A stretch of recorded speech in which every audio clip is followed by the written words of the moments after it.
Yes, Don't Starve Together. The multiplayer version of Don't Starve, a survival game where the point is to, you never would have known, not starve.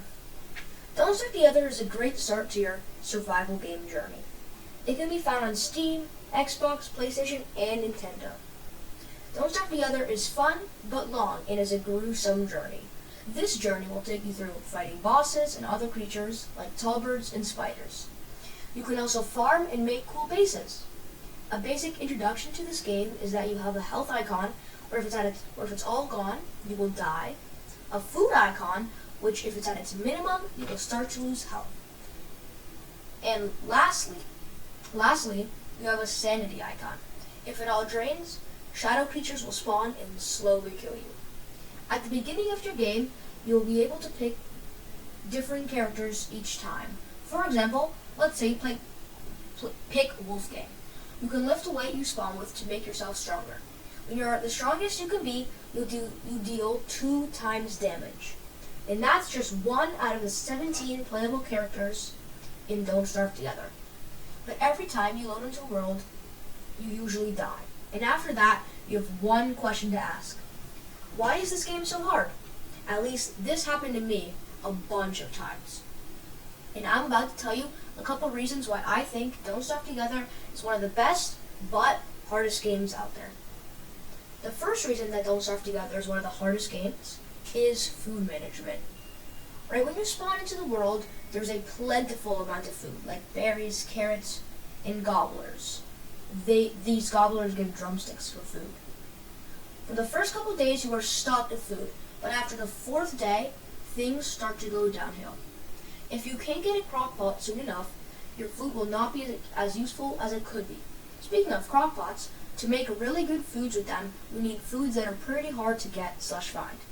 For example, to get pierogies, you need an egg, which you can get from a bird cage, or you can use a tallbird egg, which you need to steal from tall birds, and they will attack you after.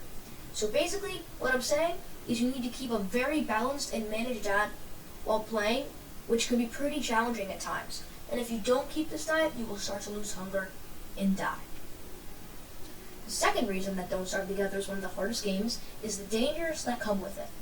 The three main things I want to talk about are enemies in general, bosses, and Charlie.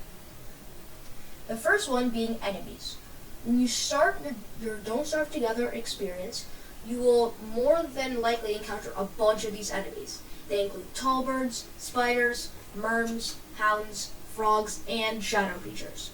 These creatures are hard to kill in the early game to mid-game, but in the late game they just become nuisances. In the earlier part of your journey, to prevent them from killing you multiple times, just try to keep your guard up and be ready for anything. Now for my next category, bosses. The bosses in this game really put up a challenge, so for any challenge, including this, you need to prepare. Preparation could take anywhere from 1 day to 15. And when you are fighting that boss, you always know that there's a chance to lose, no matter how much preparation you put in. Now to my last point, Charlie. Charlie is what makes DST and Don't Starve Together, and Don't Starve. Charlie is basically what kills you at nighttime. If you don't carry a light at night, you're dead. No fuel for the campfire, you're dead. That little voice at the back of your head saying, make sure you have a light source so you don't die. This is what really makes games hard. Now on to my last reason. Respawning. Now if you've played Don't Starve or Don't Starve Together, you know about dying. Those 2 games make it so punishing to die. When you die, you don't just respawn.